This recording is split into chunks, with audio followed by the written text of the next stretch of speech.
So I strongly believe ఈ vitamin and mineral deficiencies ఉన్నప్పుడు మీకు ఈ డిజార్డర్స్ వస్తాయి. డిజార్డర్స్ వచ్చాయి కాబట్టి వైటమిన్ అండ్ మినరల్ డెఫిషియన్సీస్ రావు. వైటమిన్ అండ్ మినరల్ డెఫిషియన్సీ ఉంది కాబట్టి కూడా మీకు డిజార్డర్ వచ్చే ఛాన్సెస్ ఉంటాయి. So selenium, B complex vitamins, B12, B6, B9, zinc, iodine, iron, vitamin D, ఇవి థైరాయిడ్ హెల్తీగా ఉండాలంటే దీస్ ఆర్ యువర్ ఫ్రెండ్స్. నేను అందుకే అందరికీ చెప్తాను, B12 న్యాచురల్గా ఫుడ్ నుంచి వస్తుంది, D3 ఎండలో నుంచి ఉంటే వస్తుంది. ఇవన్నీ మనం మానేద్దాం.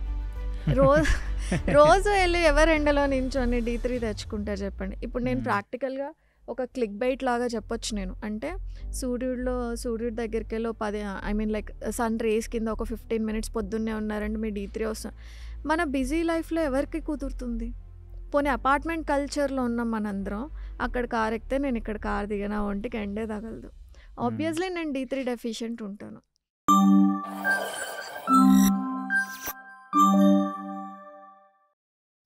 Hi, welcome to KC Talks. In the series of podcasts that we are having on nutrition with Vinisha Reddy Garu, today we will venture into thyroid. Hi Vinisha Garu. Hello KC.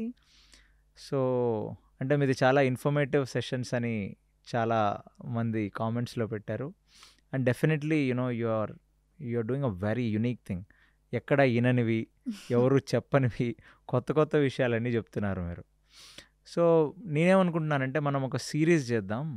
So thyroid మీద ఒక complete gamete, BP మీద, leaky gut మీద, so ఉన్న problems అన్నిటినీ address చేసుకుంటూ మీ understanding and మీ ఐడియాలజీస్ని అర్థం చేసుకుందాం అని అనుకుంటున్నాను. సో ఈ గ్యామెట్లో మనం ఫస్ట్ థైరాయిడ్ నుంచి స్టార్ట్ చేద్దాం. యా. సో థైరాయిడ్ అంటే ఏంటి, అసలు ఈ థైరాయిడ్ ప్రాబ్లమ్స్ ఎక్కడి నుంచి వస్తాయి, అసలు what is the understanding of thyroid problems? Okay, జనరల్గా ఎవరైనా మాకు థైరాయిడ్ ఉంది అని చెప్తూ ఉంటారు, మీరు వినే ఉంటారు. కామన్ టర్మినాలజీ, నాకు థైరాయిడ్ వచ్చింది, థైరాయిడ్ ఉంది అంటారు. ఈ థైరాయిడ్ ఉన్న వాళ్ళలో 70% కేసెస్ మనం హైపోథైరాయిడిజం చూస్తాం, ఒక 30% కేసెస్లో హైపర్ థైరాయిడిజం ఉంటుందన్నమాట. సో థైరాయిడ్ గురించి బేసికల్గా అర్థం చేసుకోవాలి, ఇది ఎక్కడి నుంచి మొదలవుతుంది అంటే మనకి HPT యాక్సెస్ గురించి అర్థం చేసుకోవాలి. చాలా సింపుల్గా చెప్పాలంటే H stand for hypothalamus, P stand for pituitary gland, T stand for thyroid. ఈ మూడు అలైన్డ్గా కమ్యూనికేట్ చేసుకుంటాయి. అంటే మీ బ్రెయిన్లో హైపోథాలమస్ అని ఒక చిన్న ఆర్గాన్ ఉంటుంది, అది స్టిమ్యులేట్ చేస్తుంది. దేన్ని స్టిమ్యులేట్ చేస్తుంది? పిట్యూటరీ గ్లాండ్ని థైరాయిడ్ రిలీజింగ్ హార్మోన్ ప్రొడ్యూస్ చేసి స్టిమ్యులేట్ చేస్తుంది పిట్యూటరీ గ్లాండ్ని. ఈ హార్మోన్ పిట్యూటరీ గ్లాండ్కి రిసీవ్ అవ్వగానే పిట్యూటరీ గ్లాండ్ TSH, మీరు వినే ఉంటారు, TSHని రిలీజ్ చేసి థైరాయిడ్ గ్లాండ్ని స్టిమ్యులేట్ చేస్తుంది. ఏమని స్టిమ్యులేట్ చేస్తుంది? నువ్వు థైరాయిడ్ హార్మోన్స్ని ప్రొడ్యూస్ చేయి, T3, T4ని ప్రొడ్యూస్ చేయని స్టిమ్యులేట్ చేస్తుంది. సో మన మైండ్ నుంచి స్టార్ట్ అయిన స్టిమ్యులస్ ప్రాసెస్ థైరాయిడ్ గ్లాండ్ దాకా వచ్చిన తర్వాత ప్రొడ్యూస్ అయ్యే రెండు హార్మోన్స్ T3, T4 అంటాం. ఈ T4 ఎక్కువ మోతాదులో ప్రొడ్యూస్ అవుతుంది, 94% T4 ప్రొడ్యూస్ అవుతుంది, ఒక 7-8%, 6-7% T3 ప్రొడ్యూస్ అవుతుంది. కానీ బయలాజికల్లీ యాక్టివ్ హార్మోన్ అనుకుంటే T4 గొప్ప, T3 గొప్ప అంటే T3 more biologically active compound. అంత చిన్న మోతాదులో ప్రొడ్యూస్ అయినా కూడా అదే బయలాజికల్లీ యాక్టివ్గా ఉంటుంది. సో ప్రాసెస్ ఏంటి ఇక్కడ? T4 ఎక్కువ మోతాదులో రిలీజ్ అవుతుంది, అది T3 కింద కన్వర్ట్ అయినప్పుడు మీ బాడీ థైరాయిడ్కి సంబంధించిన రోగాలు రాకుండా కానివ్వండి, ఇంబ్యాలెన్సెస్ కనిపించకుండా రైట్ స్టేటస్లో ఉంటాయి అని మనం చెప్పుకోవచ్చు. యా, దిస్ ఇస్ ఇంత పెద్ద ఇంటర్లింక్ ఉంది ఒక్కొక్క దానికి. యా, అందుకే మనము ప్రతి ఫీమేల్ ఓకే, థైరాయిడ్కి అసలు జనరల్గా మీ బాడీ మీద ఎలాంటి కంట్రోల్ ఉంటుంది? ఇంత చిన్న గ్లాండ్ ఏమేమి కంట్రోల్ చేస్తుంది మన బాడీలో అంటే ఫస్ట్ మెటబాలిజంని కంట్రోల్ చేస్తుంది.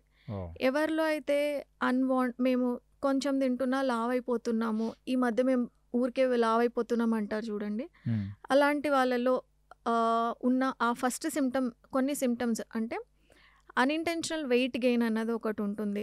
చిన్న మోతాదులో తిన్నా కూడా మేము వెయిట్ గెయిన్ అయిపోతున్నాం, అప్పుడు థైరాయిడ్ ఇంబ్యాలెన్సెస్. సో ఎందుకంటే అది మెటబాలిజంని కంట్రోల్ చేస్తుంది. రెండవది థైరాయిడ్ మెన్స్ట్రల్ హార్మోన్స్‌ని కూడా కంట్రోల్ చేస్తుంది. ఎందుకంటే మీకు ఇక్కడ పిట్యూటరీ గ్లాండ్ ఉంది చూడండి. ఫస్ట్ మనం హెచ్‌పిటి యాక్సిస్ అని చెప్పుకున్నాం. ఈ pituitary gland thyroid hormone receptors కూడా మనకి ఫీమేల్ హార్మోనల్ మీద ఇంపాక్ట్ చూపిస్తుందనమాట. సో దానివల్ల మెన్స్ట్రల్ సైకిల్‌ని రెగ్యులేట్ చేసే ఒక కమాండ్ థైరాయిడ్ గ్లాండ్‌కి ఉంటుంది. సో ఈ థైరాయిడ్ రిసెప్టార్స్ లివర్ మీద కూడా ఉంటుంది.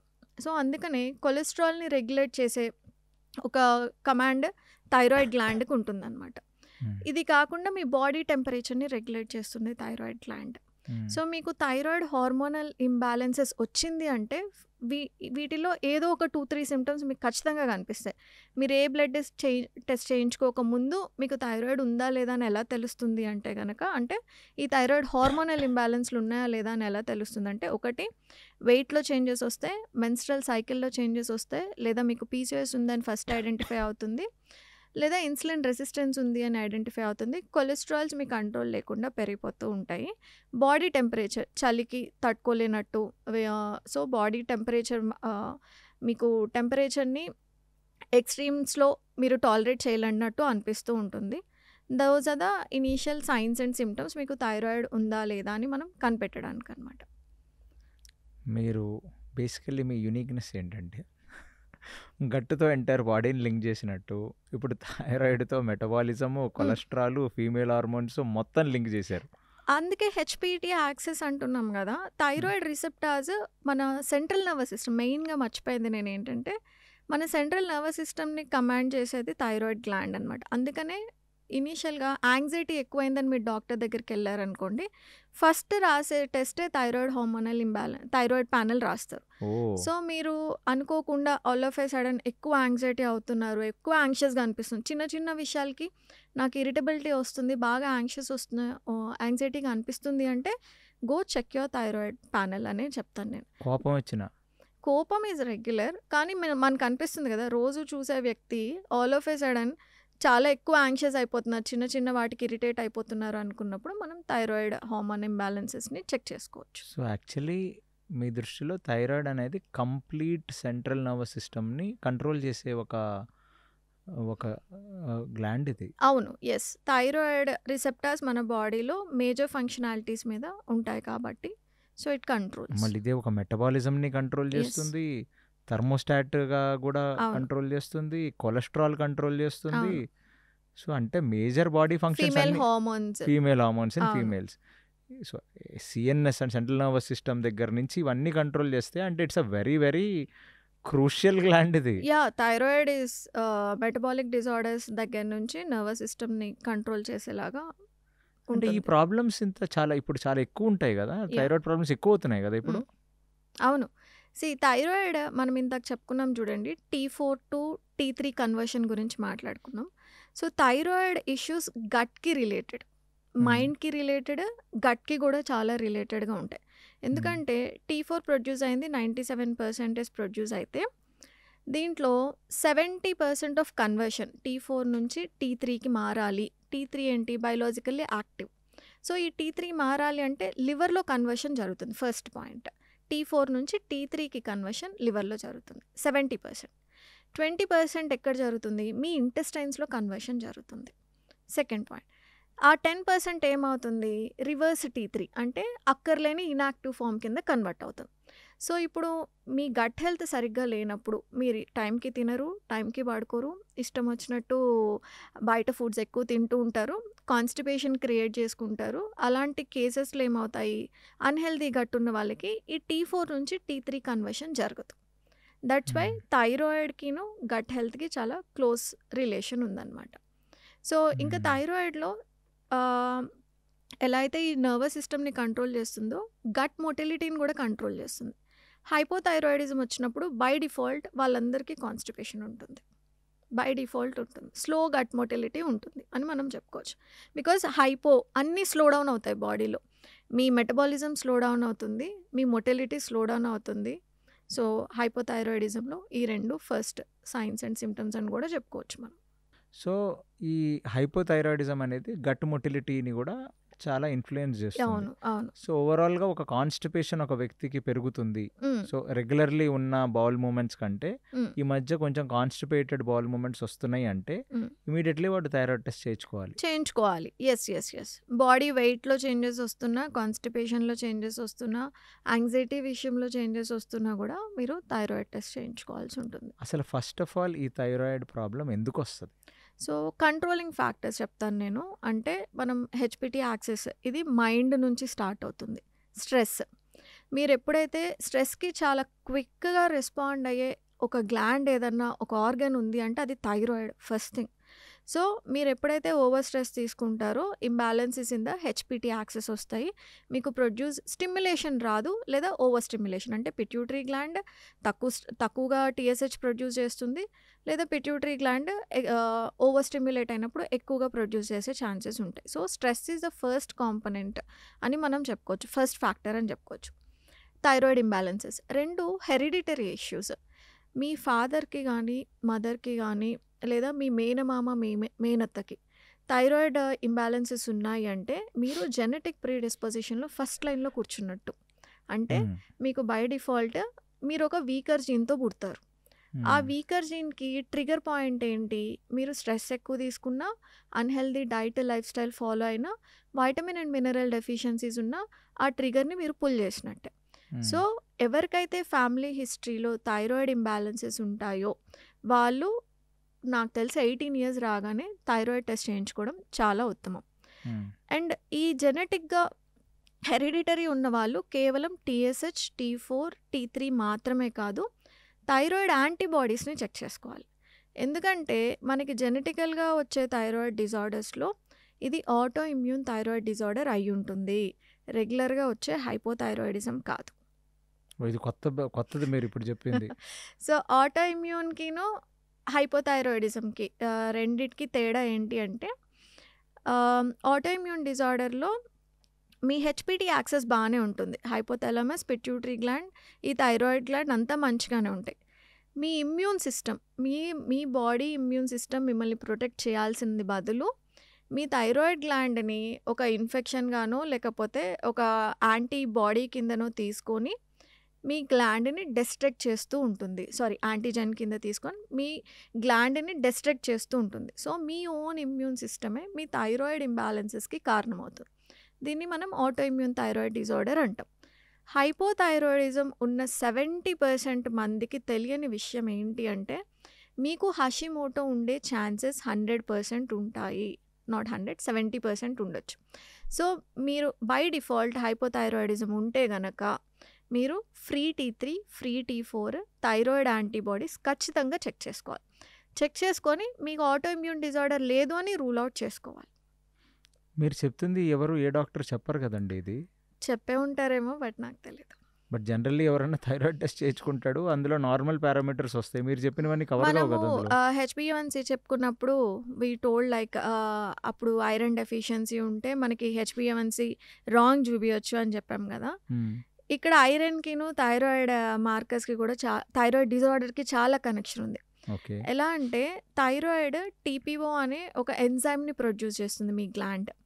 ఈ గ్లాండ్ ఫంక్షనాలిటీ బాడీలో చాలా ఇంపార్టెంట్‌గా ఉంటుంది. T3, T4 హార్మోన్ రెగ్యులేషన్‌కి కూడా హెల్ప్ అవుతుంది. ఈ టీపీఓ అనేది ఐరన్ డిపెండెంట్. ఎవరిలో అయితే క్రానిక్‌గా ఐరన్ డెఫిషియన్సీ ఉంటుందో వాళ్ళకి ఆటో ఇమ్యూన్ థైరాయిడ్ డిజార్డర్ రావడానికి చాలా ఛాన్సెస్ ఉంటాయి. హెరిడిటరీ లేకపోయినా మీరు చిన్నప్పటి నుంచి ఐరన్ డెఫిషియన్సీస్ చాలా మందికి ఉంటాయి. మీ కేసులో ఇలాగ క్రానికల్‌గా మీరు ఐరన్ డెఫిషియెంట్ ఉంటే గనక మీకు ఆటో ఇమ్యూన్ థైరాయిడ్ డిజార్డర్ రావడానికి చాలా ఛాన్సెస్ ఉంటాయి. సో, ఇక్కడ నేను కంక్లూడ్ చేయాల్సింది ఏంటంటే థైరాయిడ్ టెస్ట్‌లు కేవలం టీఎస్‌హెచ్, T3, T4 సరిపోదు. ఓకే. ఫ్రీ T3 అంటే మొత్తంగా మీ బాడీలో ఎంత మోతాదు T3 ప్రొడ్యూస్ అవుతుందో మనం చూసుకోవాలి. ఈ ఫ్రీ T3 లోగా ఉంటే దెన్ హైపోథైరాయిడిజం అని మనకి చాలా క్లియర్ ఇండికేషన్. ఫ్రీ T4 చేయించుకోకపోయినా పర్లేదు కానీ ఫ్రీ T3 ఖచ్చితంగా చేయించుకోవాలి.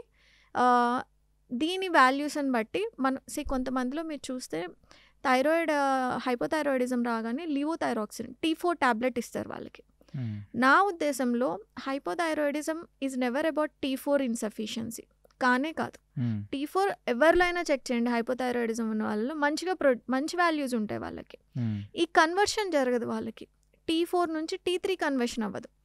మరి T3 కన్వర్షన్ అవుతుందా లేదా అంటే టోటల్ T3 చెక్ చేస్తే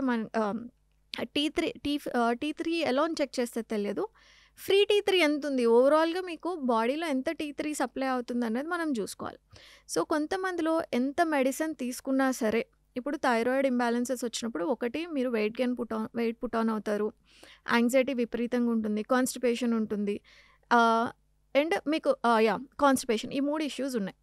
మీరు మెడిసిన్ స్టార్ట్ చేశారు, బ్లడ్ టెస్ట్ చేయించుకున్న తర్వాత మీ TSH నార్మల్గానే కనిపిస్తుంది, T3 నార్మల్గానే కనిపిస్తుంది, T4 కూడా ఐడియల్ రేంజ్లోనే ఉన్నాయి.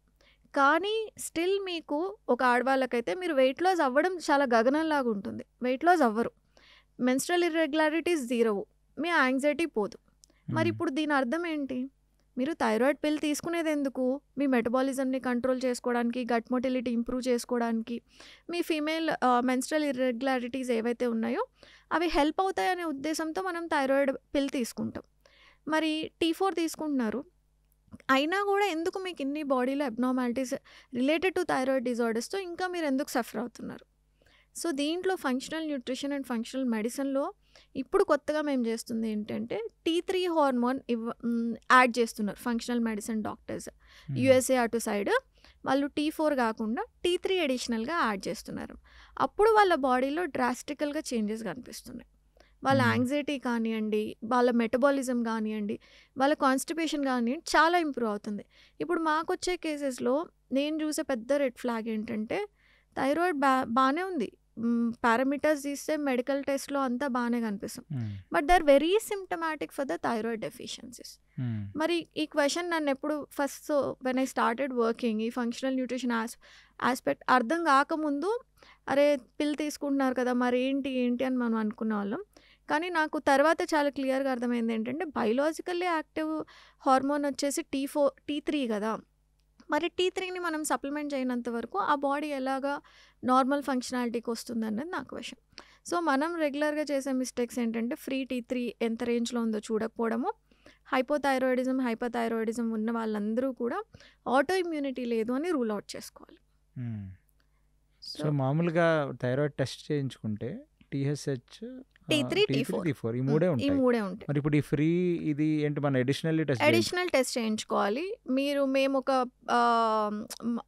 ప్రీ కన్సల్టేషన్ టెస్ట్లని మేము కొన్ని పెట్టుకొని ఉన్నాం, because I work on gut issues కాబట్టి మా దాంట్లో బై డిఫాల్ట్ ఇవి ఉంటాయి, free T3, free T4, thyroid antibodies, TSH, T4, T3 ఇవన్నీ ఉంటాయి. అండ్ ఐరన్ కంప్లీట్ ప్యానెల్ ఉంటుంది, ఎందుకంటే ఐరన్ డిపెండెంట్గా థైరాయిడ్ ఎంజైమ్స్ ఉంటాయి కాబట్టి మేము ఖచ్చితంగా. సో ఓవరాల్గా చూస్తే మీరు అడ్రస్ చేసే గ్యామెటే చాలా డిఫరెంట్గా ఉంటుంది. మోడర్న్ డాక్టర్ దగ్గరికి ఇప్పుడు వెళ్తే ఎవరి దగ్గరికి వెళ్తారు generally thyroid problems? General physician దగ్గరికి వెళ్తారు, ఎండోక్రైనాలజిస్ట్ దగ్గరికి వెళ్తారు. ఇప్పుడంటే ఎండోక్రైనాలజిస్ట్ అనేది ఒక బ్రాంచ్ వచ్చింది. అవునవును, ఒక 5-6 సంవత్సరాల కిందట ఒక థైరాయిడ్ ప్రాబ్లం వస్తే ఎవరు అడ్రస్ చేసేవాళ్ళు? జనరల్ ఫిజిషియన్స్ అడ్రస్ చేసేవాళ్ళు కదా. ఎస్ అప్పుడు స్టాండర్డ్గా ఇవే ఉండేవి. ఇప్పుడు జస్ట్ 500 రూపీస్ మీరు అడిషనల్గా పే చేస్తే ఈ free T3, T4, thyroid antibodies ఇవన్నీ మీరు చేసుకోవచ్చు. ప్రివెంటివ్ మెజర్మెంట్ లాగా మనం పూర్తిగా అనలైజ్ చేసి మనం ఎక్కడ ప్రాబ్లమ్. ప్లస్ ఈ ఆటో ఇమ్యూన్ డిజార్డర్ అనేది మీరు అంటుంది ఏంటి, థైరాయిడ్ ప్రాబ్లం, హైపోథైరాయిడ్ ఉన్న అట్లీస్ట్ 70% కేసెస్లో ఉంటాయి. 70% కేసెస్లో హైపోథైరాయిడిజం ఉన్న వాళ్ళకి హషిమోటోస్ ఉంటుంది. మరి రెండిట్లో డిఫరెన్స్ ఏంటి అని నన్ను అడిగితే డైటరీ డిఫరెన్స్ ఫస్ట్ వస్తుంది కేసీ. దీంట్లో రెగ్యులర్ హైపోథైరాయిడిజం అనుకోండి, మీకు ఆటో ఇమ్యూన్ లేదు, only T3 deficiency, TSH high ఉంది అనుకున్నాం అనుకోండి, అలాంటి వాటిల్లో మీరు గ్లూటెన్ తినొచ్చు, డైరీ తినొచ్చు, ప్రాబ్లం లేదు పెద్దగా, మీకు సెట్ అవుతుంది, మీకేం GI ఇష్యూస్ లేవండి. కానీ ఆటో ఇమ్యూన్ డిజార్డర్స్ ఉన్నప్పుడు ఎస్పెషల్లీ థైరాయిడ్ ఇష్యూస్లో హషిమోటోస్ కానివ్వండి, హైపోథైరాయిడిజం, గ్రేవ్స్ డిసీజ్ అని కూడా అంటాం, వీటిల్లో gluten is the biggest no. అసలు మీరు గ్లూటెన్ ముట్టుకోకూడదు, తినొద్దు, గ్లూటెన్ మైదాతో చేసినవి తినొద్దు. అండ్ పాల పదార్థాలు కర్డ్, గీ, బటర్ తప్ప మిగతా ఏ పాల పదార్థాలు తినొద్దు. సో ఇంత వేరియేషన్ ఉంటుంది. మీకు ఇప్పుడు ఓన్లీ హైపోథైరాయిడిజం ఉంది కదా అని మీరు ఇలా గ్లూటెన్ తినడం, హషిమోటోస్ ఉంది లేదు కన్ఫర్మ్ చేసుకోకుండా మీరు గ్లూటెన్ తింటున్నారంటే డ్యామేజ్ చాలా ఎక్కువైపోతుంది. ఆ డ్యామేజ్ మనకి వెంటనే దేంట్లో తెలీదు, బట్ మీ ఓవరాల్ GI సిస్టమ్ చాలా డిస్టర్బ్డ్గా ఉంటుంది.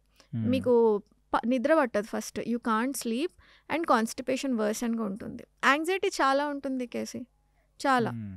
వాళ్ళకి అర్థం కాదు, అరే డాక్టర్ దగ్గరికి వెళ్ళినా కూడా ఈ రిపోర్ట్స్ అన్నీ నార్మల్గానే ఉన్నాయి కదా అనుకుంటారు. కొన్నిసార్లు థైరాయిడ్ రిపోర్ట్స్ అన్నీ నార్మల్గా వస్తాయి. సో టీఎస్హెచ్ మనము చెక్ చేసుకున్నప్పుడు మీకు నార్మల్ రేంజ్ ఏంటి అంటే 0.5 నుంచి 5 MIU/ml మీకు నార్మల్ ఉంటుంది. కానీ మేము చూసేది సబ్ క్లినికల్ రేంజ్ చూస్తాం. అంటే మీకు 2.5 పైన ఉంది అంటే మేము బై డిఫాల్ట్ ఆటోఇమ్యూన్ టెస్ట్ చేసుకోమనే చెప్తాం. 2.5కి మించి ఎవరికైనా వాల్యూస్ కనిపిస్తున్నాయి టీఎస్హెచ్లో అంటే ఫ్యూచర్లో మీకు థైరాయిడ్ ఇంబ్యాలెన్సెస్ వచ్చే పాసిబిలిటీస్ మంచిగా ఉంటాయి. సో ఇలాగా we look at the preventive measurement. Vinisha, sorry to interrupt, మీ గ్యామెటే చాలా డిఫరెంట్గా ఉంది ఈ ప్రాబ్లమ్ని అడ్రస్ చేయడానికి చూస్తే. అంటే ఇప్పుడు మీలాగా ఫంక్షనల్ న్యూట్రిషన్ మెడిసిన్ అర్థం చేసుకొని మీరు ఇచ్చే సప్లిమెంట్స్, మీరు చేసే టెస్ట్లు కూడా డిఫరెంట్ యాక్చువల్లీ. డిఫరెంట్ అంటే ఎంటైర్ ప్యాటర్న్ ఆఫ్ అడ్రస్సింగ్ ఆ థైరాయిడ్ ప్రాబ్లమే చాలా డిఫరెంట్గా ఉంది మీరు. ఎందుకే మనం రూట్ కాజ్ అనాలిసిస్ అంటాం. కాన్స్టిపేషన్ అసలు జనరల్గా నా after understanding this root cause analysis నాకేమనిపిస్తుందంటే హైపోథైరాయిడిజం ఉన్న వాళ్ళందరికీ by default a doctor should educate, మీరు మెగ్నీషియం సైట్రేట్ తీసుకోండి, మీకు కాన్స్టిపేషన్ వస్తుంది, 400 mg/day తీసుకున్నారంటే ఇప్పుడు ఇది ఒక విషియస్ సైకిల్. మీకు అర్థమవుతుందా? మీకు హైపోథైరాయిడిజం ఉంది కాబట్టి బై డిఫాల్ట్ మీకు కాన్స్టిపేషన్ ఉంటుంది.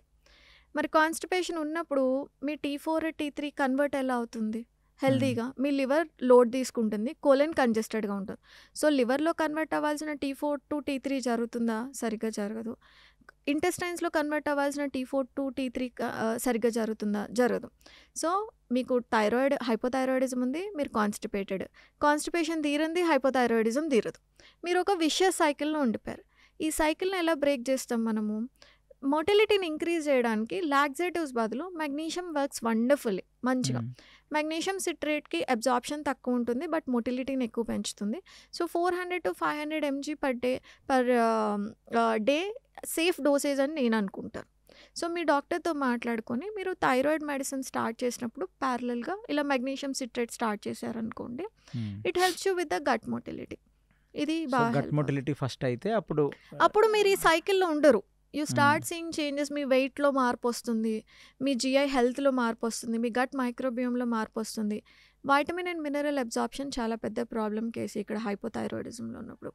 సో యూజువల్గా మన బాడీలో ప్రతి enzymatic activity, hormonal activity vitamin and mineral dependent ఉంటుంది. సో మీ పిట్యూటరీ గ్లాండ్ థైరాయిడ్ని స్టిమ్యులేట్ చేయాలంటే అది అయోడిన్ అండ్ ఐరన్ డిపెండెంట్. ఈ రెండు డెఫిషియన్సీ ఉన్నప్పుడు మీకు టీఎస్హెచ్ అబ్నార్మాలిటీస్ కనిపిస్తాయి. మరి T4 నుంచి T3కి కన్వర్ట్ అవ్వాలంటే అది B vitamin dependent, selenium dependent. ఈ రెండు డెఫిషియన్సీస్ ఉన్నా కూడా మీకు T4 to T3 కన్వర్షన్ జరగదు. సో మేము బై డిఫాల్ట్ హైపోథైరాయిడిజం ఉన్న వాళ్ళందరికీ సెలీనియం రిచ్ ఫుడ్స్ పెడతాం. లేదా టీఎస్హెచ్ అబ్నార్మాలిటీ ఉన్న వాళ్ళందరిలో మేము ఎందుకు ఇన్ని టెస్టులు రాస్తారో అని అడుగుతారు మమ్మల్ని. This is what you get to the root cause. Iron డెఫిషియన్సీకి థైరాయిడ్కి సంబంధం ఏంటి మేడం, మీరు ఎందుకు ఇన్ని రాస్తారంటారు. సో ఐ స్ట్రాంగ్లీ బిలీవ్ ఈ వైటమిన్ అండ్ మినరల్ డెఫిషియన్సీస్ ఉన్నప్పుడు మీకు డిజార్డర్స్ వస్తాయి. డిజార్డర్స్ వచ్చాయి కాబట్టి వైటమిన్ అండ్ మినరల్ డెఫిషియన్సీస్ రావు. వైటమిన్ అండ్ మినరల్ డెఫిషియన్సీ ఉంది కాబట్టి కూడా మీకు డిజార్డర్ వచ్చే ఛాన్సెస్ ఉంటాయి అన్నమాట. So selenium, B complex vitamins, B12, B6, B9, zinc, iodine, iron, vitamin D, ఇవి థైరాయిడ్ హెల్తీగా ఉండాలంటే దీస్ ఆర్ యువర్ ఫ్రెండ్స్. నేను అందుకే అందరికీ చెప్తాను, B12 న్యాచురల్గా ఫుడ్ నుంచి వస్తుంది, D3 ఎండలో నుంచి ఉంటే వస్తుంది. ఇవన్నీ మనం మానేద్దాం. రోజు వెళ్ళి ఎవరు ఎండలో నించొని D3 తెచ్చుకుంటారు చెప్పండి. ఇప్పుడు నేను ప్రాక్టికల్గా ఒక క్లిక్ బైట్ లాగా చెప్పొచ్చు నేను. అంటే సూర్యుడి దగ్గరికి వెళ్ళి సన్ రేస్ కింద ఒక 15 minutes పొద్దున్నే ఉన్నారంటే మీ D3 వస్తుంది. మన బిజీ లైఫ్లో ఎవరికి కుదురుతుంది? పోనీ అపార్ట్మెంట్ కల్చర్లో ఉన్నాం మనందరం, అక్కడ కార్ ఎక్కితే నేను ఇక్కడ కార్ దిగినా ఒంటికి ఎండే తగలదు. ఆబ్వియస్లీ నేను D3 డెఫిషియెంట్ ఉంటాను.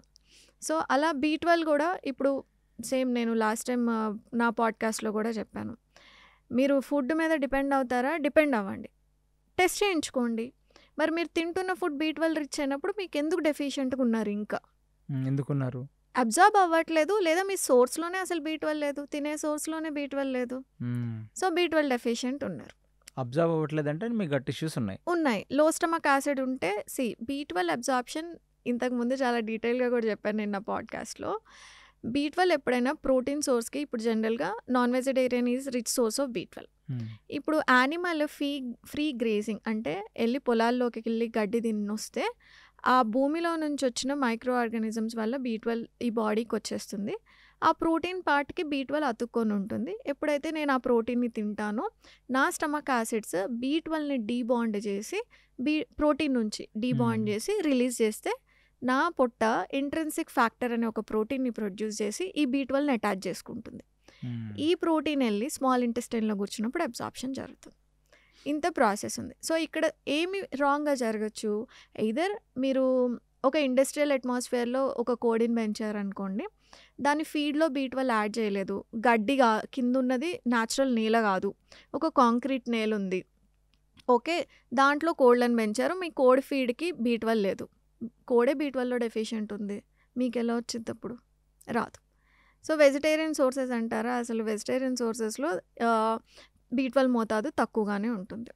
సో మీరు ఇంజెక్షనే ప్రాబ్లం అయినప్పుడు ఎక్కడి నుంచి అబ్జార్ప్షన్ వస్తుంది? సరే ఓకే, మీరు మంచిగానే అన్నీ తిన్నారు, నీట్గా ఆర్గానిక్గా ఫ్రీ రేంజ్ ఫుడ్డే తిన్నారు, కానీ మీకు గట్ ఇష్యూస్ ఉన్నాయి, లో స్టమక్ యాసిడ్ ఉంది, మరి అప్పుడు B12 డీబాండ్ ఎలా అవుతుంది? మరి సప్లిమెంట్ తీసుకుంటే అది already debonded version, already isolated form of B12. కాబట్టి మీకు ఆ B12 అంతా అబ్జార్బ్ అవ్వకపోయినా మరీ ఎక్స్ట్రీమ్ డెఫిషియన్సీస్లో ఉండరు. మరి ఈ B12 D3 కదా అనుకున్నప్పుడు థైరాయిడ్ గ్లాండ్ ఎగిరిపోతుంది. So they are all dependent. Everything is interlinked actually. I strongly say 80% of రోగాలు రాకుండా ఉండాలంటే take care of your vitamin and minerals, అది తీసుకోండి. సో ఓవరాల్గా మీరు ఏంటంటే ఇప్పుడు డాక్టర్స్ ఫార్మస్యూటికల్ డిపెండెన్సీ పెంచినట్టు మీరు న్యూట్రసిటికల్ డిపెండెన్సీ పెంచుతున్నారు జనాలకి. అంటే ఇంతకుముందు నేను లాస్ట్ పాడ్కాస్ట్లో కూడా చెప్పాను, ఆ 20-25 ఇయర్స్ వినీషాని అడుగుంటే ఒక డిఫరెంట్ వర్షన్ ఉండేది, తినండి ఫుడ్ తినండి, ఫుడ్లో చాలా న్యూట్రిషన్ ఉంది. బట్ ఇప్పుడు ఇండస్ట్రియలైజ్డ్ కల్చర్లో ఉన్నాం కేసీ, మనందరం పొల్యూషన్ ఎక్కువ అవుతుంది, చేసే పొల్యూషన్ అంతా ఫుడ్ సైకిల్లో మళ్ళీ బ్యాక్ ఫుడ్కే, దాన్నే మనం తింటున్నాం. మైక్రో ప్లాస్టిక్ దగ్గర నుంచి ఈ కంటామినేటెడ్ కెమికల్స్ దాకా మనం ఎంతైతే ఈ ఎన్విరాన్మెంట్ని పొల్యూట్ చేస్తున్నామో అదంతా ఫుడ్ చైన్లోకి వచ్చేస్తుంది. సో ఎక్కడ ఎస్కేప్ అవుతున్నాం మనం చేసిన మిస్టేక్స్కి మళ్ళీ మనం చేసిన సో కాల్ డెవలప్మెంట్కి మనమే బలవుతున్నాం. సో మనం ఎంత డెవలప్ అవుతూ ఉంటామో మన బాడీలో రోగాలు కూడా అంతే డెవలప్ అవుతున్నాయి అన్నది నా ఉద్దేశం. I feel so bad, like ఇంత మన కన్స్ట్రక్షన్స్ కూడా చూస్తే గ్రీనరీ ఎక్కడా లేదు, అంతా కాంక్రీట్ జంగల్ లాగే ఉంది. సో ఐ ఫీల్ బ్యాడ్, ఎక్కడి నుంచి మైక్రోబియం సర్వైవ్ అయ్యి మన దాకా వస్తుంది, సో ఎక్కడి నుంచి న్యూట్రిషన్ మన దాకా వస్తుంది. సో ఇలా కూర్చొని మీకు టైం ఉందంటే ఆర్గానిక్గా తెచ్చుకొని అంతా హెల్త్ ఇంప్రూవ్ చేసుకొని మీరు ఆ కేటగిరీకి చెందిన వాళ్ళైతే you are rich enough to procure everything very organically and హాలిస్టిక్గా నేను బ్రతుకుతున్నాను ఎన్విరాన్మెంట్ పొల్యూషన్కి దూరంగా, ఆ category of people you eat good food. మాలాంటి వాళ్ళు ఉంటారు, we live in concrete jungle, నేను ప్రతిసారి ఆర్గానిక్ ఫుడ్ని ఎఫోర్డబిలిటీ పక్కన పెట్టినా అది అందుబాటులో లేదు. సో నేను ప్రతిరోజు ఇలా B12 వచ్చిందా D3 వచ్చిందా అని నేను కూర్చొని ఆలోచించలేను. So for me the convenience is like take a pill. ఎందుకంటే నాకు అది అన్నిటికీ నేను పిల్స్ తీసుకోను, బట్ ఈ 2 ఈజ్ ద రూలింగ్ థింగ్ మన బాడీలో. B12 అండ్ D3 అద కింగ్ అండ్ క్వీన్ అని నేను చెప్తాను. ఆ రెండింటిని డెఫిషియెంట్ ఉంచుకోదు. ఓవరాల్గా ఇప్పుడున్న ఎపిజెనెటిక్స్ వల్ల మనకు అసలు దొరికే ఛాన్సే లేదంటారు.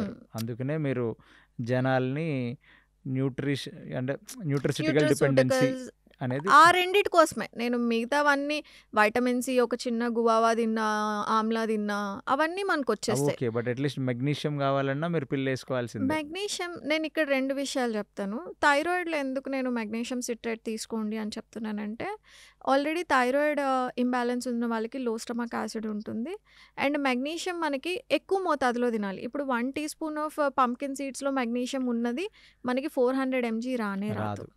సో థెరప్యూటిక్ డోసెస్ మనం మాట్లాడుకుంటున్నాం. ఇప్పుడు నాకేం ఇష్యూస్ లేవు, నాకు సీడ్ ఎలర్జీ ఉంది, so I can't eat seeds. So నాకు మెయిన్గా సీడ్స్ నుంచి వచ్చే ట్రేస్ మినరల్స్ ఏవైతే ఉంటాయో అవి నా బాడీకి రావనుకోండి. So I compensate with other things, that's okay. అలా ఎప్పుడైనా థెరప్యూటిక్ డోసెస్ గురించి మనం మాట్లాడుకుంటుంటే ఫుడ్ నుంచి inactive form to active form convert అవ్వాలంటే బాడీలో ఇన్ని పారామీటర్స్ కరెక్ట్గా ఉండాలి. ప్లస్ ఇవన్నిటికి తోడు ఇంజెక్షన్ బాగుండాలి. సో ప్రతిరోజు 9 to 9 జాబ్ చేసుకున్న వాళ్ళకి కుదిరిన వాళ్ళు చేసుకోండి. కుదిరిన వాళ్ళు మీరు మెగ్నీషియం రిచ్ ఫుడ్స్ని ఐసోలేట్ చేసుకొని తింటున్నా నా గట్ మొటిలిటీ పెరుగుతుంది అవన్నీ అనుకుంటే తిన్న మెగ్నీషియం సైట్రేటే కావాలి కదా మీకు. సైట్రేట్ కావాలి. అవును, మళ్ళీ నేను ఆ అదే సైట్రేట్ ఎక్కడి నుంచి తింటాం మేము? థెరప్యూటిక్ డోసేజెస్లో నేను ఇందుకే చెప్తాను. థెరప్యూటిక్ అన్నిటినీ మనం క్వశ్చన్ చేసుకుంటూ వెళ్తే మన క్యాన్సర్ దొరికే లోపల బాడీ విల్ కంప్లీట్గా రాటెన్ అన్నది నా నా సో వినీషా, ఒపీనియన్. నాకు ఒక డౌట్ ఇక్కడ ఏంటంటే సో ఓవరాల్గా ఇప్పుడు ప్రస్తుతం ఉన్న డిసీజెస్కి lifestyle disorders, at least to start with thyroid, ఇలాంటి దానికి మీరు ఫుడ్ రికమెండ్ చేయటం కన్నా సప్లిమెంట్స్ ఎందుకు రికమెండ్ చేస్తున్నారంటే ఆ ఫుడ్లోంచి న్యాచురల్లీ మీకు రాదు కాబట్టి. Food 4 basic points. ఒక రాకముందు ఏం చేయాలి, అసలు నాకు థైరాయిడ్ రావద్దు అంటే ఏం చేయాలి, మీ లైఫ్ స్టైల్ బాగుండాలి. అంటే సెడెంటరీ లైఫ్ స్టైల్ లీడ్ చేస్తున్నా సరే, తినాల్సిన దానికన్నా ఎక్కువ తింటూ, ఆల్కహాల్ తాగుతూ, స్ట్రెస్ తీసుకుంటూ ఉన్నా, స్మోక్ చేస్తున్నా, బేసిక్ బాడీ ఫంక్షనాలిటీని మీరు డిస్టర్బ్ చేసుకుంటున్నారు. డైట్లో ఎక్కువ మోతాదుగా బయట తింటూ అన్హెల్దీగా తినేవాళ్ళు, ఫైబర్ తక్కువ, ప్రోటీన్ తక్కువ, గ్రెయిన్ మోతాదు ఎక్కువ, ఇలా ఉన్నా సరే మనకి ఫస్ట్ ఏదో ఒక డిజార్డర్ స్టార్ట్ చేయడానికి ఒక డోర్ ఓపెన్ చేసినట్టు మీ unhealthy lifestyle, unhealthy dietary patterns. ఇప్పుడు మెల్లమెల్లగా ఏమవుతాయి, ఇవి ఎలా ఇంపాక్ట్ అవుతాయి, మీ స్టమక్ యాసిడ్స్ని ఇంపాక్ట్ చేస్తాయి, గట్ మైక్రోబియోమ్ని ఇంపాక్ట్ చేస్తాయి. ఆల్ ఆఫ్ ఎ సడన్ ఇప్పుడు మీకు థైరాయిడ్ ఇష్యూ వచ్చింది, కాన్స్టిపేషన్ వచ్చింది అనుకోండి, ఈ ఇష్యూ రాకముందు మీ డైటరీ ప్యాటర్న్ చూస్తాం మేము. అంటే మీరు రోజు ఫైబర్ ఎక్కువ తినేవాళ్ళ, ప్రోటీన్ ఎక్కువ తినేవాళ్ళ. ఇక్కడ ఫైబర్తో ప్రాబ్లం, కాన్స్టిపేషన్ రాగానే జనరల్గా ఒక అడ్వైజ్ ఏంటి, ఫైబర్ ఎక్కువ తినండి అంటారు. కానీ అది తినడం మొదలుపెట్టాక ఎక్కువ బ్లోటింగ్ వచ్చేస్తుంది చాలామందికి. ఎందుకంటే ఫైబర్ అండ్ ఏదైతే సెమీ డైజెస్టెడ్ ఫైబర్ మన ఇంటెస్టైన్స్లోకి వెళ్తాయో అక్కడి నుంచి మీ గట్ మైక్రోబియం దాన్ని బ్రేక్ డౌన్ చేయాలి. సపోజ్ మీకు చిన్నప్పటి నుంచి అసలు కూరగాయలు తినే అలవాటే లేదు, మరి ఆ గట్ మైక్రోబియం ఎలా డెవలప్ అవుతుంది, మీ ఈటింగ్ ప్యాటర్న్ని బట్టి. చిన్నప్పటి నుంచి మీరు ఏదైతే ఫుడ్ తింటున్నారో దాన్ని మెటబలైజ్ చేసుకొని, బ్రేక్ డౌన్ చేసుకొని, న్యూట్రిషన్ కింద కన్వర్ట్ చేసే మైక్రో ఆర్గానిజమ్స్ మీ ఇంటెస్టైన్స్లో రెడీగా ఉంటాయి. సో ఇప్పుడు నేను ఫైబర్ నాకు ఎంత పెద్ద బౌల్ ఆఫ్ సాలడ్ అయినా ఇవ్వండి, హ్యాపీగా తినేస్తా. అదే నేను తీసుకెళ్ళి ఒక కాన్స్టిపేషన్ అతనికి ఇచ్చాను అనుకోండి, బ్లోటింగ్ వస్తుంది విపరీతంగా. ఎందుకు బ్లోటింగ్ వస్తుంది, వాళ్ళకి చిన్నప్పటి నుంచి అలవాట్లేదు, ఫైబర్ రిచ్ ఫుడ్స్ తినడం అలవాట్లేదు కాబట్టి ఆ గట్ మైక్రోబియం ప్రిపేర్డ్గా లేదు. సో ఇలాగా మనం రోగం రాకముందు, డిజార్డర్ రాకముందు మీరు ఎంత హెల్దీగా తింటే, ఎంత బ్యాలెన్స్డ్గా తింటే మీకు ఆ డిసీజ్ రాకుండా ప్రివెంటివ్గా మీ గట్ అంతా రెడీగా ఉంటుంది. ఒకవేళ వచ్చినా కూడా తొందరగా హీల్ అవుతారు. సో హెల్దీగా తింటే 100 ఏళ్ళు బ్రతుకుతామని ఎవరు రాసియరు. కానీ బై ఛాన్స్ ఏదైనా ఒక రోగం వచ్చినా కూడా మీరు ఆ మెడిసిన్స్కి తట్టుకొని మీరు హెల్దీగా బయటకు రావడానికి రికవరీ ఫాస్ట్గా, టాలరెన్స్ లెవెల్స్ ఎక్కువ ఉంటాయి, ఇమ్యూనిటీ బాగుంటుంది. సో డిసీజ్ ప్రివెంటివ్ మెజర్మెంట్ లాగా అందరూ ఆలోచించాలి. బీ హెల్దీ, ఇంకా మనకి వేరే ఆప్షన్ లేదు. ఇప్పుడు అన్హెల్దీగా తినేసి రేపొద్దున డాక్టర్ ఇలా అన్నాడు, ఇంత డబ్బులు తీసుకున్నాడు, వీళ్ళు ఇంత ఎక్స్పెన్సివ్ అని మనం బ్లేమ్ చేసే బదులు అసలు 0 డబ్బులతో పోయేదేంటి, మనకి వాకింగ్ చేస్తే ఏమైనా ఖర్చు అవుతుందా, రోజుకు 30 నిమిషాలు వాకింగ్ చేయండి, ఎవరైనా డబ్బులు తీసుకుంటున్నారా? ఆకుకూరలు 10 రూపాయలకి వస్తే, సరే 10 కాదు 20 రూపాయలకి ఆకుకూర వచ్చింది, ఓ 10 రూపాయలు పెడితే హై ఫైబర్ వెజిటేబుల్ ఏదన్నా బీన్సో అలాంటివి వస్తాయి. రోజుకి 50 రూపాయలు కూరగాయలు స్పెండ్ చేయండి, ఎక్కువ కూరగాయలు తినండి. ప్రోటీన్ మనకి అందుబాటులో ఉన్నాయి, శనగలు, ఇంకా ఏదన్నా ఫార్మ్ ఆఫ్ ప్రోటీన్. మీరు వెజిటేరియన్ అయితే, నాన్ వెజిటేరియన్ అయితే చికెన్, అదేమీ పెద్ద ఎక్స్పెన్సివ్ ఫుడ్ కూడా కాదు. సో ఇలాగా ఇన్ఎక్స్పెన్సివ్గా వెళ్ళిపోయే హెల్తీ బాడీని మీరు బయట ఫుడ్ తిని, జంక్ తినేసి, స్ట్రెస్ తీసుకొని, అక్కర్లేని లైఫ్ స్టైల్ హ్యాబిట్స్. ఇప్పుడు యంగ్స్టర్స్లో ఈ వేప్ కల్చర్ కానివ్వండి, సబ్స్టెన్స్ అబ్యూస్ ఎక్కువ ఉంది, ఆల్కహాల్ అబ్యూస్ ఉంది, స్మోక్ అబ్యూస్ ఉంది. మీరు మీ గట్ని స్పాయిల్ చేసుకొని వచ్చి తర్వాత ఎన్ని లక్షలు పోసినా కొన్ని కేసెస్ తీరు. ఇప్పుడు మీ గట్ హెల్త్ బాగాలేదు, నా దగ్గరికి వచ్చి సైన్ అప్ అయ్యారు. నేను నా పాసిబిలిటీలో ఉన్నంత వరకు చేయగలను గానీ, ఒక మ్యాజికల్ వ్యాండ్ ఏసేసి మీ ఇంటెస్టైన్స్‌లో దూరేసి నేనేం కరెక్టే. హీల్ చేయలేను గదా! రైట్. అది హీల్ అయ్యే స్టేజ్‌లో ఉందంటే నేను హీల్ చేయగలను. అంతేగాని ఒక ఒక 20 సంవత్సరాలు, 30 సంవత్సరాలు నచ్చినట్టు బ్రతికేసి, నచ్చినట్టు తినేసి, డయేరియాలు తెచ్చుకొని, మల్టిపుల్ ఇన్ఫెక్షన్స్ తెచ్చుకొని, నా దగ్గరికొచ్చి నేనేదో మ్యాజిక్ చేస్తా అంటే అప్పుడు నేనప్పుడు దేవతనయిపోతాను గదా! Yeah! Makes a lot so, of sense. మీరు మీ బాడీని హెల్తీగా ఉంచుకోండి. వీలైనంత హెల్తీగా తినండి. వీలైనంత హెల్తీగా యాక్టివ్ లైఫ్ స్టైల్ లీడ్ చేయండి. అది చేసిన తర్వాత కూడా మీకేదైనా ప్రాబ్లమ్ వచ్చిందంటే మాలాంటి వాళ్ళు హెల్ప్ చేస్తారు. We are there. Very nice finish. చాలా ఎలాబరేట్‌గా చెప్పారు మీరు. సో, ఒకటి ప్రివెంటివ్. So, yeah! ఎలాంటి ఫుడ్ ప్రివెంటివ్. తింటే రాదు. సరే వచ్చింది. హ్మ్. ఇప్పుడేం తినాలి? ఓకే. గ్రేట్. సో, ఇప్పుడు ఫస్ట్ హైపోథైరాయిడిజం వచ్చినప్పుడు మనం ఫస్ట్ హెచ్‌పిటి యాక్సెస్ బ్రెయిన్ నుంచి స్టార్ట్ అవుతుంది. మీరందరూ థైరాయిడ్ డిజార్డర్స్ ఉన్న వాళ్ళందరూ స్ట్రెస్ ఎంత తగ్గించుకుంటే అంత థైరాయిడ్ ఇంబాలెన్సెస్ తగ్గుతాయి. వెన్ ఐ సే స్ట్రెస్ అంటే లైక్ మీ రిలేషన్స్ నుంచి ఇంటికి వెళ్ళంగానే ఎందుకు వెళ్ళానురా నాయన, టాక్సిక్ రిలేషన్స్ లేదా చిన్నప్పటి నుంచి ట్రామా అట్మాస్ఫియర్లో పెరిగినప్పుడు మన సబ్కాన్షియస్ మైండ్ ఈ ట్రామాని, టాక్సిసిటీని చాలా స్టోర్ చేసుకుంటుంది. అలాంటివి ఏమన్నా ఉంటే రిజాల్వ్ చేసుకోవాలి మీరు. టాక్సిసిటీ ఉన్న చోటే మనం ఉంటూ అదే అట్మాస్ఫియర్లో ఉంటే ఈ థైరాయిడ్ ఇంబ్యాలెన్సెస్ తీరవు. అసలు ఏం చేసినా ఏ ఫుడ్ తిన్నా, ఏ మ్యాజికల్ సూపర్ ఫుడ్ తిన్నా తీరవు. ఇంకొకటి నా అడ్వైస్ ఏంటి, పిల్లలు ఈ school age 8th class 7th class ఎప్పుడైతే మెన్స్ట్రల్ ఏజ్కి వస్తారో అప్పటి నుంచి మనకి వాళ్ళు ప్రైమరీ స్కూల్ నుంచి సెకండరీ స్కూల్కి కూడా వెళ్తారు కాబట్టి వాళ్ళకి న్యాచురల్గా స్ట్రెస్ ఎక్కువ ఉంటుంది. పేరెంట్స్ కూడా చదువు అని వాళ్ళని స్ట్రెస్ చేశారంటే ఆ చిన్నప్పటి నుంచి వాళ్ళకి థైరాయిడ్ ఇంబ్యాలెన్సెస్ రావడం చాలా కామన్గా ఉంటాయి. మనం ఆ ఏజ్లో థైరాయిడ్ టెస్ట్ చేయించాం కాబట్టి వాళ్ళకి పెద్ద అయినాక హైపోథైరాయిడిజం ఉందని తెలుస్తుంది. సో స్ట్రెస్ పెద్దవాళ్ళలోనే కాదు, చిన్నపిల్లల్లో కూడా ఉంటుంది. మీ ఇంట్లో కనుక పిల్లలు ఉంటే దయచేసి చదవండి అని స్ట్రెస్ పెట్టద్దు ఎక్కువ. నేను ఇదే చెప్తాను, ఒక ప్రాక్టీషనర్ దగ్గరికి వెళ్ళినప్పుడు మన అట్మాస్ఫియర్లో ఇంత ప్రాబ్లం పెట్టుకొని ఇలా డాక్టర్ని బ్లేమ్ చేయొద్దు, అది తగ్గదు అని చెప్తున్నాను. So I mean to say మీరు కంటిన్యూస్గా అబౌవ్ సమ్ లెవెల్ ఆఫ్ టాక్సిసిటీని, ట్రామాని ఎవ్రీడే తీసుకుంటూ ఇంకొకటి వర్బల్ అబ్యూస్ బాగా ఉంటుంది. అంటే ఏంటంటే ఏమనరు, ఒక మాట అని వదిలేస్తారు. వాళ్ళని ఎప్పుడు కించపరిచినట్టు మాట్లాడుతూ ఉంటారు. అది వాళ్ళు మైండ్లో క్యారీ చేస్తారు. వాళ్ళలో ఉన్న కాన్ఫిడెన్స్ తగ్గిపోతుండే, అండర్ కాన్ఫిడెంట్ ఉన్న వాళ్ళలో కూడా హైపోథైరాయిడిజం వస్తుంది. ఎప్పుడైతే మీరు చెప్పాలనుకున్న విషయాలను ఎక్స్ప్రెస్ చేయకుండా మీ వాయిస్ని కంప్రెస్ చేస్తూ ఉన్న అట్మాస్ఫియర్లో మీరు ఉన్నా కూడా you get hypothyroidism. This is called as biological conflict. I strongly believe. Audience అందరికి ఒకటి చెప్తాను, there is something called as German new medicine అని మీరు గూగుల్ చేయండి. ఆ జర్మన్ న్యూ మెడిసిన్ వండర్ఫుల్. అర్థమైతే it's a life changing correlation అని నేను చెప్పొచ్చు. ఎవరు వనికిరారు. జర్మన్ న్యూ మెడిసిన్ అర్థం చేసుకున్నారు అనుకోండి, ప్రతి రోగం మైండ్తో కనెక్ట్ అయి ఉంటుంది అని జర్మన్ న్యూ మెడిసిన్ చెప్తుంది. సో అలా బయోలాజికల్ కాన్ఫ్లిక్ట్ థైరాయిడ్ గ్లాండ్లో హైపోథైరాయిడిజంలో ఏంటంటే మీరు చెప్పాలనుకున్నవి చెప్పకుండా ఆపేయడం is biological conflict. That is ఎవరైనా నోర్లు నొక్కేస్తే వాళ్ళకి థైరాయిడ్ వస్తుంది అనమాట. కొత్తగా పెళ్ళైన వాళ్ళలో అత్తారింట్లో ఏం మాట్లాడొద్దు, లేదా మీరు కొత్తగా జాబ్ అయినప్పుడు మీ బాస్ చాలా భయపడి బ్రతకటం. Yeah, so biological conflict that is the first thing. Actually emotional trauma ఉంటుంది, బయోలాజికల్ కాన్ఫ్లిక్ట్ ఉంటుంది, మాటలు పడలేని తత్వం, ఒకవేళ పడినా దాన్ని బాగా మనసుకు తీసుకోవడం, కుమిలిపోవడం, ఇవన్నీ జరిగితే థైరాయిడ్ అనేది వస్తుంది అనమాట. హైపోథైరాయిడిజం వస్తుంది. మీకు ఎన్ని మెడిసిన్స్ వేసుకున్నా కంట్రోల్ రాదు, ఎంత చేసినా మీరు వెయిట్ లాస్ అవ్వరు. ఇలాంటి సలహా నాకు తెలిసి ఇప్పుడు మీతో మాట్లాడితే ఇది ఒక న్యూట్రిషనిస్ట్తో, ఒక థైరాయిడ్ డిజార్డర్తో స్టార్ట్ అయ్యి మనం ఒక కౌన్సిలర్తో ఒక సైకలాజికల్ కౌన్సిలింగ్లోకి ఎండ్ అవుతున్నాం. చెప్తాం కూడా, మేము చెప్తాం.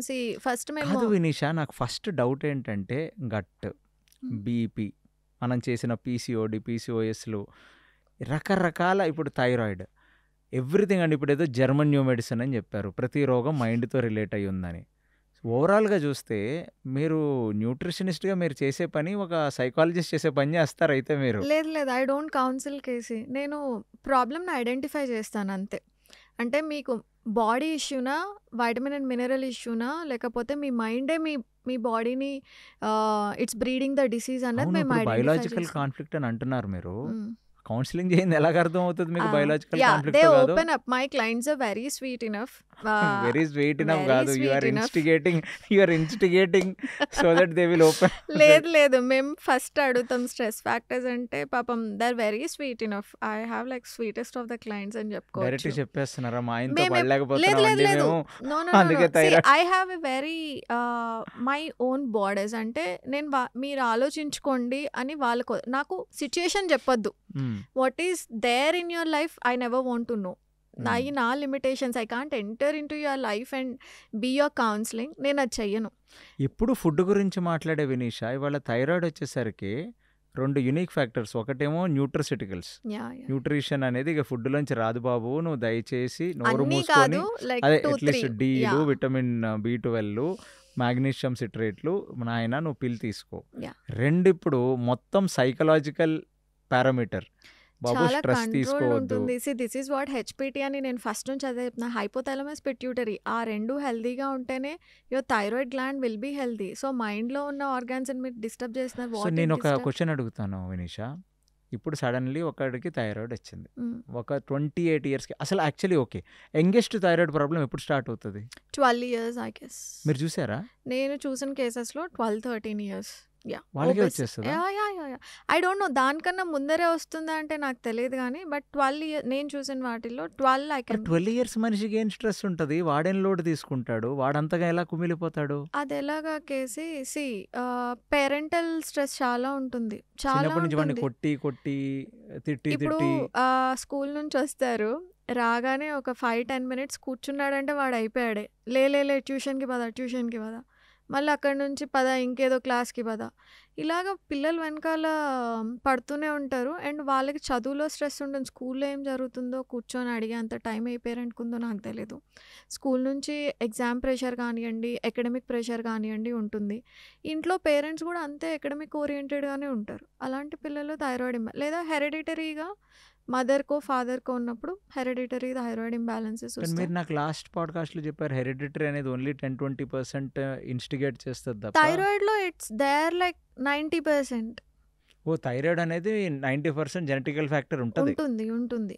కానీ ఇక్కడ stress plays a very major role. Hypothyroidism కేసెస్లో, థైరాయిడ్ ఇంబ్యాలెన్సెస్లో మీకు జెనెటిక్ ప్రీడిస్పోజిషన్ ఉంది అంటే మీరు స్ట్రెస్ తీసుకున్నా తీసుకోకపోయినా you are there on that line, ఈజీగా వచ్చేస్తుంది thyroid imbalances. Super. So thyroid is directly proportional to stress and thyroid is also directly proportional to your genetic factor. Yes. So okay, so ఓవరాల్గా మనం చాలా huge gamete cover చేసాం. Now the last question, అసలు thyroid అనేది రివర్సబుల్లా ఇర్రివర్సబుల్లా?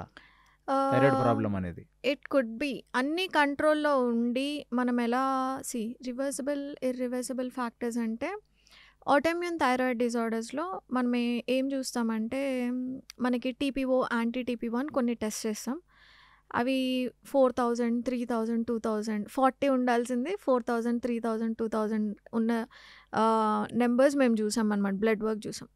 అలాంటి వాళ్ళల్లో practically రివర్సిబుల్లా ఇర్రివర్సిబుల్లా అంటే అది 40 దాకా రాదు, మేబీ లైక్ అరౌండ్ 100 దాకా వస్తుంది. బట్ మీరు కంటిన్యూస్గా మీ గట్ హెల్త్ మీద వర్క్ చేస్తూ ఉన్నారనుకోండి, డౌన్ ద లైన్ నా ప్రోగ్రాంలో ఉన్నంత వరకు మేమైతే 4000 నుంచి ఒక 1000 దాకాను మేము తీసుకురాగలం. అక్కడ నుంచి మీ కంటిన్యూస్ ఎఫర్ట్తో you can control autoimmune thyroid disorders and lead a very healthy life. దాంట్లో ప్రాబ్లమే లేదు. అది కంట్రోల్ మాత్రమే. What you mean by reversal అంటే ఏంటి? రివర్సల్ నా దృష్టిలో ఏంటంటే మళ్ళీ నేను ఏది తిన్నా ఏం చేసినా నో అలా ఉండదు. ఓకే, ఒకసారి రోగం వచ్చిన తర్వాత ఎవరైనా రివర్సల్ అని మాట్లాడారు అంటే కనుక ఇప్పుడు డయాబెటిక్స్ రివర్సల్ అంటే ఏంటి? మీ కార్బోహైడ్రేట్ టాలరెన్స్ పెరుగుతుంది, ఇన్సులిన్ రెసిస్టెన్స్ తగ్గుతుంది, దాట్ ఈస్ రివర్సల్. ప్యాంక్రియాస్ ఎఫిషియెంట్గా పనిచేస్తాయి. మళ్ళీ పడిపోయిన ప్యాంక్రియాస్ మళ్ళీ పరిగెడతాయి. కానీ still you can't eat 5-6 gulab jamuns like how I eat a non diabetic eat. తినలేరు. That is there. సో మీరు 2 తినగలరు, you have like your portion. So as long అలా రోజు తినగలరా? తినలేరు. So then how is it a reversal? So అసలు actually మీ దృష్టిలో రివర్సబుల్ అనేది ఏం లేదు, ఇట్స్ ఆల్ మెయింటెనెన్స్ యాక్చువల్లీ. అవును కంట్రోల్ అండ్ మెయింటెనెన్స్. రివర్సబుల్ అంటే ఓకే. డయాబెటిస్‌కి నేను వెళ్ళట్లేదు. బట్ థైరాయిడ్‌లో మాట్లాడతా. డయాబెటిస్‌లో రివర్సిబుల్ ఉంది. నేను చెప్తాను అది. Will talk some other time. థైరాయిడ్‌లో రివర్సిబుల్ ఆటోఇమ్యూన్ థైరాయిడ్ ఉన్నప్పుడు మీరు gluten free, dairy free lifelong పాటించాలి. There is no other way you can reintroduce gluten and dairy into the back into your diet. డైరీలో ఎప్పుడైనా cheese తినొచ్చు. Like నెలకు ఒకసారి కొంచెం తినొచ్చు. నేను ప్రాక్టికల్‌గా చేసిన కేసెస్ ఒక బెంగుళూరు నుంచి her name is Devina. We did like 6 months of autoimmune protocol చేసాం అమ్మకి.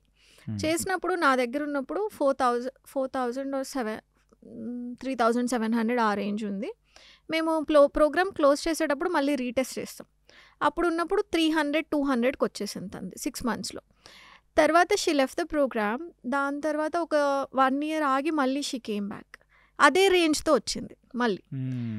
ఏం చేసావు అంటే she started eating gluten 1 month. 1 monthలో వాళ్ళకి పెళ్ళి ఏదో అటెండ్ అయ్యేటప్పుడు ఆ 1 month అంతా they were there some foreign కంట్రీలో. She ate everything. బర్గర్ గిర్గర్ పిజ్జా వెళ్ళిపోయింది. బటర్ నాన్ గట్రా తినే. సో వెళ్ళిపోయింది. So that report. సో ఇక్కడ నేను రివర్సల్ అని ఎలా చెప్తాను, ఇట్స్ కంట్రోలబుల్. సో దీన్ని ఇప్పుడు తర్వాత regular hypothyroidism TSH, T3, T4 ఇది మంచిగా కంట్రోల్డ్గా ఉంటుంది. హ్యావింగ్ సెడ్ దాట్ మీరు ఒక లైఫ్ స్టైల్ ఫాలో అవ్వాలి. నేను ఇలా కూర్చొని ఇష్టం వచ్చింది తింటే నాకు reversible? Answer is no. You have to get on to a healthy lifestyle. మళ్ళీ డైట్ ఫాలో అవ్వాలి. మీరు హెల్దీగా తినాలి, ఆప్టిమల్గా తినాలి. మరి ఏది బర్గర్ ఇంకా పిజ్జాలు ఏం తినొద్దా అంటే తినొచ్చు.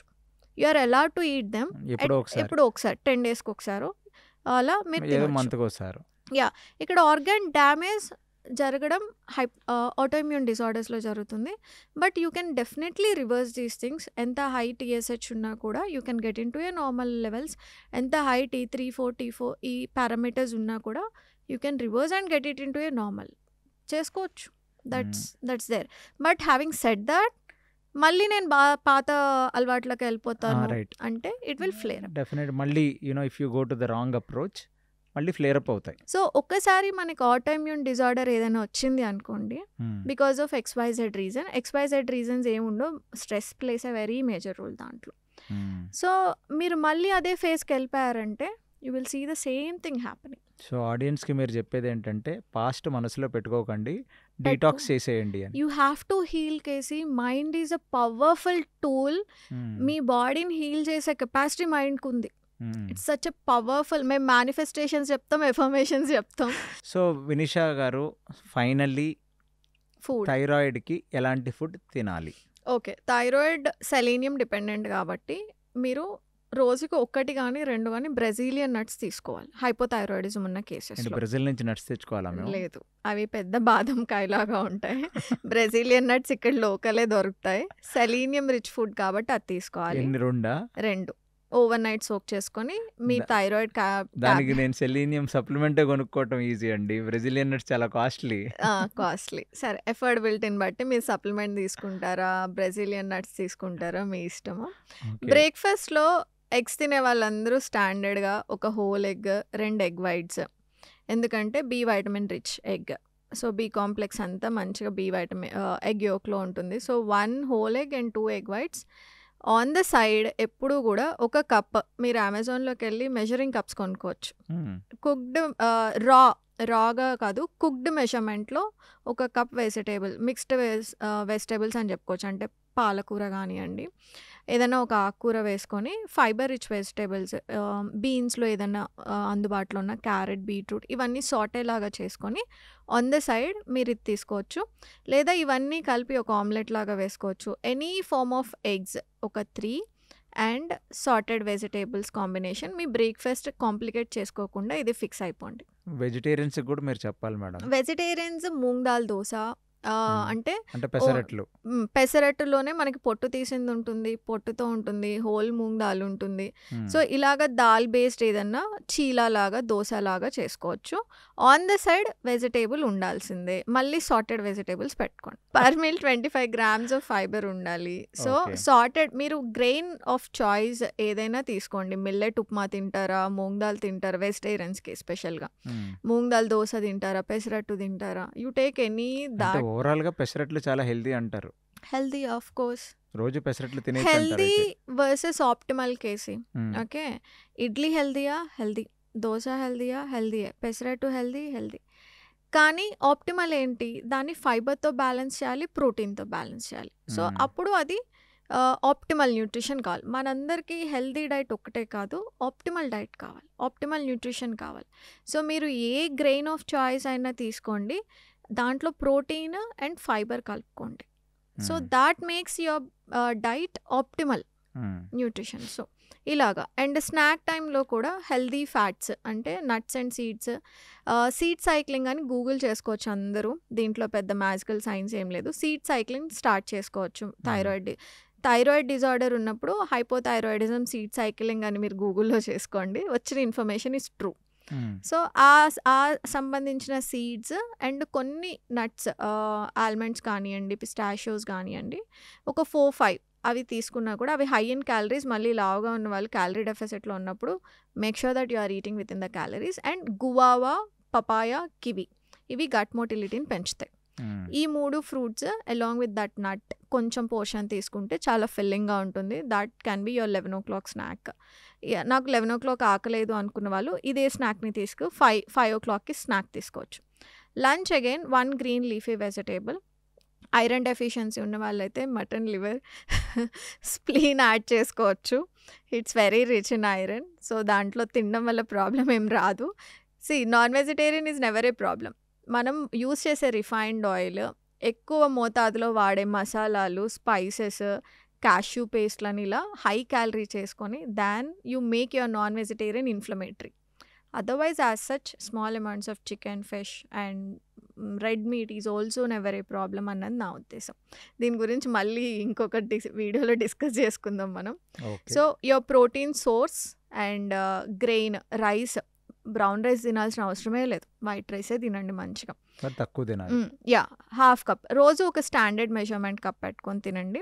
2 రకాల కూరగాయలు, 1 రకమైన ప్రోటీన్ సోర్స్ పెట్టుకొని make it a well balanced plate. Super Vinisha గారు, thank Yeah. You so much for your illustrated explanation on thyroid disorder and చాలా మాట్లాడుకున్నాం, but beautiful insights. Thank you so much Vinisha. Thank you KC. Good day.